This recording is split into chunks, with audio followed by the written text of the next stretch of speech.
Халыққа қолжетімді көлік сатып алатын күн қашық емес. Елдегі утилизация алымына қатысты пікір білдірген Қасым-Жомарт Тоқаев бұл саладағы біраз балықтың бетін ашты. Президент сол кәдеге жарату төлемінің көлемін де қайта қарауды тапсырды. У предпринимателей и в целом в обществе множество вопросов вызывает деятельность компании, которая называется «Оператор РОП». Дошло до того, что было организовано некое общественное движение против этой частной компании.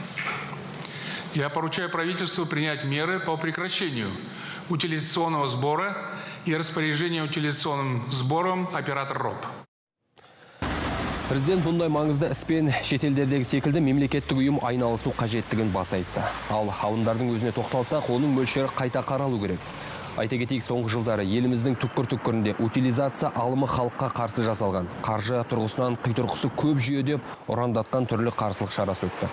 Тіпті қоғам белсенділері 5 жыл ішінде экология министрлігінің өтінішімен 579 миллиард теңге кәдеге жарату төлемі жиналды. Бірақ құны шарықтаған утилизация төлемінің кесірінен көлік, ауыл шаруашылық техникасы мен қарапайым кабельдің бағасына дейін өсіп кетті деген дәлел келтірген.